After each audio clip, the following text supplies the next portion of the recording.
Hi guys, I am bringing you a 10-minute core workout today.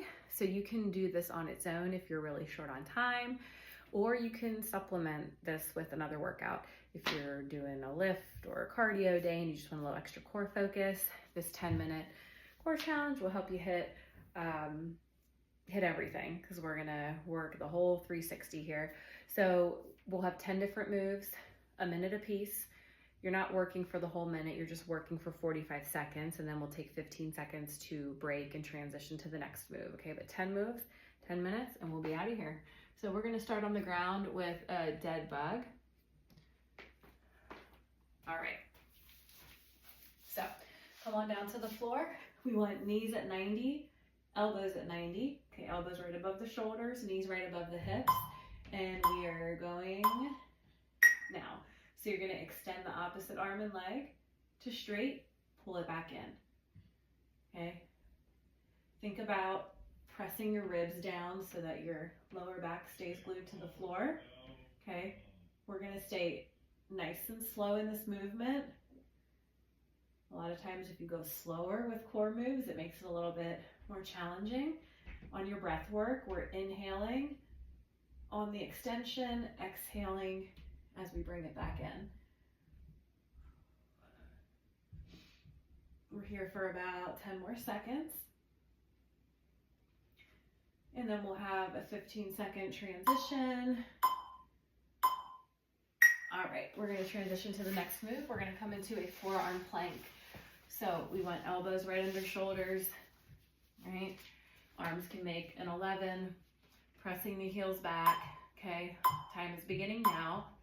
So make sure you keep a flat back, make sure that butt is down, right? If it's popping up, I want you to think about tucking your tailbone, like you're pulling your tailbone towards your ribs, okay? And then that's gonna force your glutes to engage as well. But everything is squeezing in this, so we're just practicing this perfect plank form. If you need a modification, you can come down to one knee, or if you need both knees down, but try just one knee first, see how that feels. All right, the other leg stays straight, okay? We're staying right here. We've got about 10 more seconds. And then after this move, we're gonna actually just lower right down to the ground, work a little more on that posterior. All right, so we have a little break here, but you're gonna lay on down to the floor here. Toes are just pointing back, feet are flat, laces down on the ground. And what we're gonna do is like a reverse crunch, because we're on our tummies for this. So I want you to put your fingertips behind your ears, and I just want you to do really small lifts. Okay, just feel the back muscles engage, feel the butt squeezing as well. You don't have to come up really high in this. It's a very small movement. I don't want you to over arch at the lower back there. So just think about squeezing those back muscles again, and your butt squeezing too. Little tiny crunches here. All right, our core is not just on the front, it's all the way around. We're inhaling on the lower, exhaling on the lift.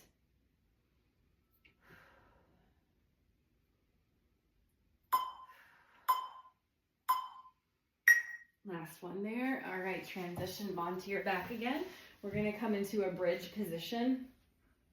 Feet flat, knees at about 90 degrees. Bridge the hips up, squeeze the butt, squeeze the core. What we're gonna do is we're gonna march. So we're gonna drive one knee up and back as you're keeping the glutes lifted, okay? So we're squeezing the butt, we're also squeezing the core, and again, we're still thinking about tucking that tailbone, right? We don't want the hips to drop, but we don't want them to come up super, super high. So tuck the tailbone so we just get knees, hips, shoulders, nice diagonal there. Exhaling as you lift the knee, inhaling as you lower. We're gonna go back to that downward facing position to a high plank this time, right? So we're gonna go shoulders right above those wrists, heels pressing back. Again, shoulder blades down and back, tailbone tucked. And if you start to do this, don't let that happen. Tuck the tailbone, Squeeze the quads, squeeze the butt, squeeze the core. Imagine you're pulling your belly button into your spine. If you need a mod here, you can come down again to one or both knees there, but try your best to hold it. So again, when you're in this stationary movement, well, I shouldn't say stationary movement, when you're in the stationary hold here, just really start to think about squeezing everything. Okay, make that mind-muscle connection where you're feeling it. It should be everywhere, pretty much, in this. Keep breathing. We're gonna lower down to our belly. Again, for this next move, okay, we have a little transition time here. We're gonna extend those arms out. We're gonna point those toes. Okay, and what we're gonna do is we're gonna work some swimmers here, right? So we're just gonna do little flutters here. Arms and legs. If you don't want the legs to be involved in this, you can connect those shoelaces to the floor and just work the upper body, right? But just little motions here. Again, butt is squeezing, belly button is pulling in toward the spine. Try to relax the head and neck. Try not to bunch those shoulders up by the ears. Kind of keep them down and back. And everything is squeezing.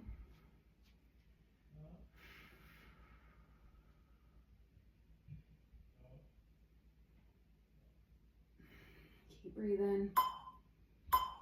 All right, you guys, we're gonna go ahead and transition to our back again.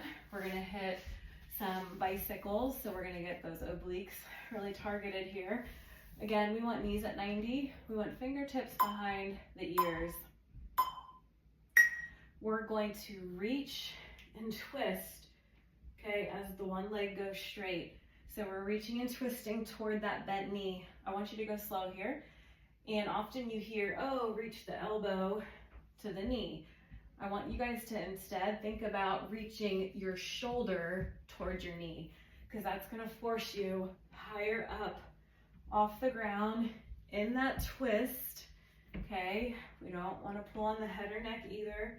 Those fingertips are just gently behind the ears to have a place to go. But again, think about that shoulder reaching up to the knee. Also, think about trying to keep this 90-degree bend. Okay, a lot of times you'll see people pull that knee all the way in. I want you to keep that 90-degree bend.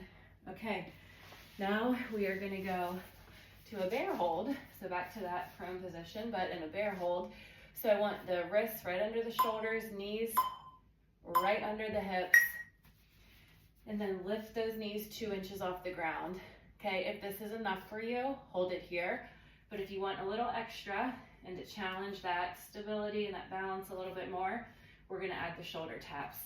So we're reaching for the opposite shoulder.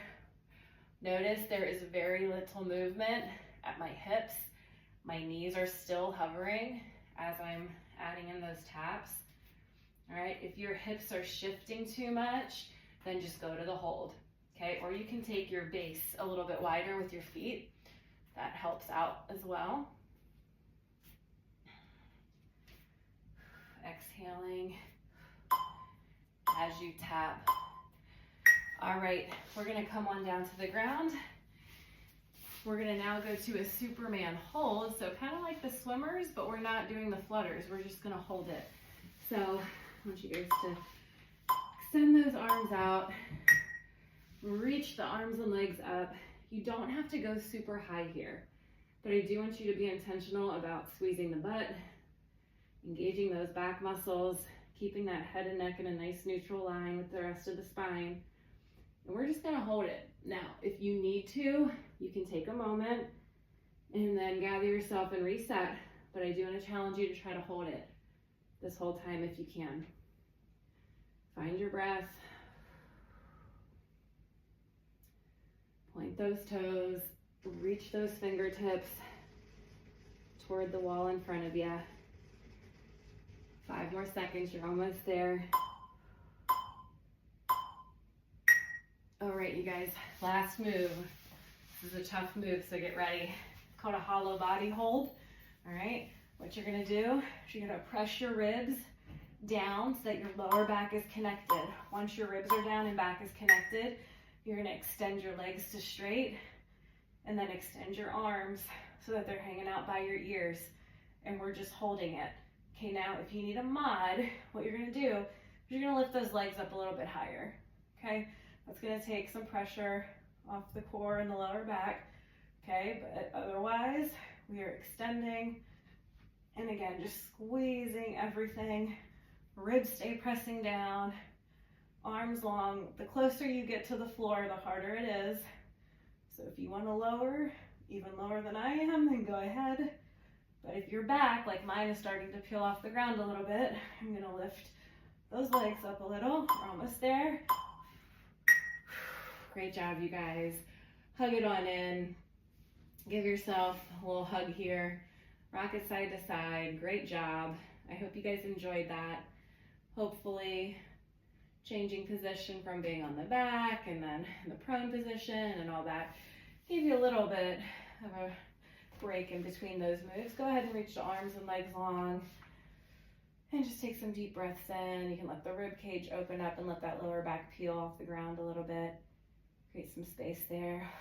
And then when you breathe, just let all that air out. Press those ribs down. All right, if you guys need to stretch anything else, please feel free to. But I hope you enjoyed that core workout. Would love to hear your feedback. And like I said, you can do that on its own if you're short on time, or add it on to another workout. All right, have a good one.